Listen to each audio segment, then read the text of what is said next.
On June 28, 1914, a teenager with a pistol changed the course of human history.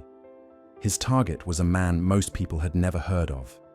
His motive was nationalism, and his single act of violence would kill over 17 million people.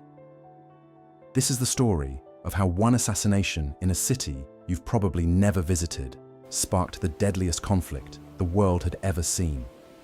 It's a story about alliances, pride, miscalculation, and how quickly peace can collapse. Because World War I didn't start with armies marching or bombs falling. It started with 2 bullets on a sunny Sunday morning. Let's set the scene. It's June 28, 1914, in Sarajevo, the capital of Bosnia. Archduke Franz Ferdinand, heir to the throne of Austria-Hungary, is visiting with his wife Sophie.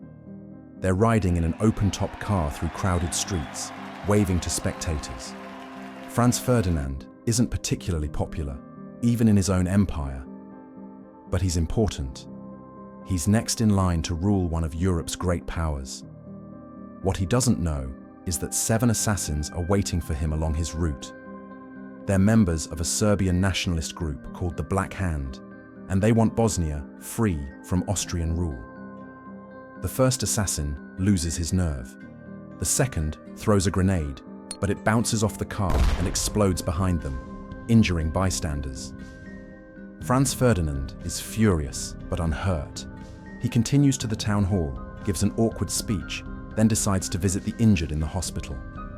Here's where history turns on pure chance. His driver takes a wrong turn down a narrow street called Franz Joseph Street. As the driver reverses, the car stalls directly in front of a cafe. And standing outside that cafe, almost by accident, is 19-year-old Gavrilo Princip, one of the assassins who had given up and gone for a sandwich. Princip can't believe his luck. He steps forward, pulls out his pistol, and fires twice at point-blank range. The first bullet hits Sophie in the abdomen. The second strikes Franz Ferdinand in the neck, severing his jugular vein. Within minutes, both are dead. Princip tries to shoot himself, but is tackled by the crowd before he can pull the trigger. At that moment, most of the world barely noticed. This was just another political killing in a volatile region. But what happened next would engulf the entire globe in war. To understand why this mattered so much, you need to know that Europe in 1914 was a powder keg waiting for a spark.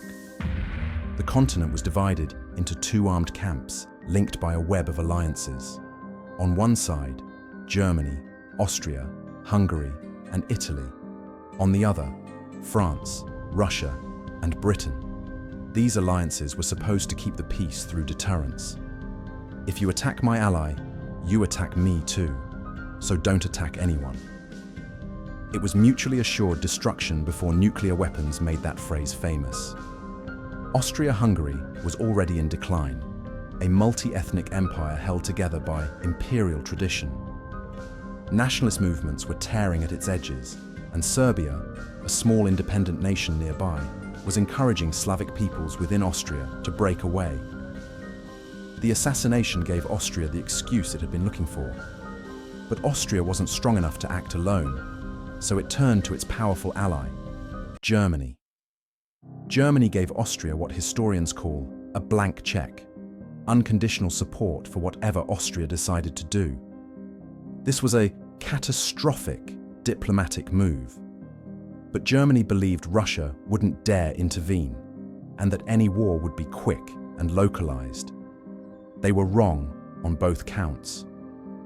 On July 23rd, nearly a month after the assassination, Austria delivered an ultimatum to Serbia with demands so extreme they were designed to be rejected. Serbia actually agreed to most of them, trying desperately to avoid war. It didn't matter. Austria-Hungary declared war on Serbia on July 28th, exactly 1 month after the assassination, and then the alliances kicked in like dominoes falling in slow motion. Russia had positioned itself as the protector of Slavic peoples, and it couldn't let Austria crush Serbia without losing credibility. So Russia began mobilizing its massive army. But here's the problem. In 1914, mobilization meant war. You couldn't just partially mobilize. You couldn't call up your troops and then send them home. The logistics were too complex, the schedules too rigid. Germany watched Russia mobilize and panicked. Germany's war plan, the Schlieffen Plan, was built on fighting a two-front war against France and Russia by striking France first with overwhelming force, then pivoting east before Russia's slow-moving armies could fully mobilize. Speed was everything. Hesitation meant disaster. On August 1st, Germany declared war on Russia. 2 days later, Germany declared war on France and demanded passage through neutral Belgium to attack France from the north. Belgium refused. Germany invaded anyway. And that decision brought Britain into the war. Britain had guaranteed Belgian neutrality in a treaty from 1839. When Germany violated Belgium, Britain issued an ultimatum: withdraw or face war. Germany ignored it. At midnight on August 4th, 1914, Britain declared war on Germany. In just 37 days, one regional conflict had exploded into a continental war involving all of Europe's great powers. The assassination was the trigger, but the gun had been loaded for years. So why couldn't anyone stop this madness? Why did rational leaders choose a catastrophic war over peace? First, everyone believed the war would be over quickly. Home by Christmas was the phrase.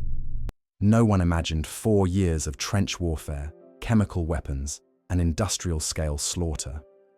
Second, military leaders had more influence than diplomats. Generals wanted to mobilize first, strike first, win first. Hesitation was seen as weakness, and weakness invited attack. Third, nationalism had reached fever pitch. Populations across Europe were ready, even eager, for war. Young men enlisted in droves, believing they were defending their nation's honor. Fourth, there was a failure of imagination. Leaders couldn't envision how destructive modern warfare would be. The last major European war had ended in 1871, and military technology had advanced catastrophically since then. Machine guns, artillery, barbed wire, and trenches turned battlefields into killing zones.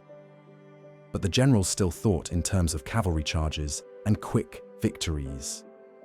Finally, once the mobilization schedules began, it became almost impossible to reverse course without appearing weak or leaving yourself vulnerable to attack. The system had taken over. What started as one teenager's violent act became a self-fulfilling prophecy of apocalyptic proportions. Gavrilo Princip died in prison in 1918 at age 23 from tuberculosis.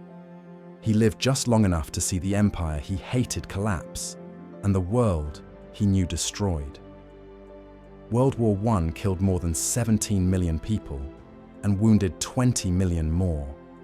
It toppled 4 empires, redrawed the map of Europe, and set the stage for an even deadlier conflict just 20 years later. But here's what's haunting. The war wasn't inevitable. At multiple points, leaders could have chosen differently. The assassination didn't have to lead to continental war. What it reveals is how fragile peace really is. How systems built on deterrence can fail spectacularly. How pride, fear, and rigid planning can override reason. One assassination didn't really cause World War I. It revealed the world's readiness to destroy itself. And that might be the most terrifying lesson of all.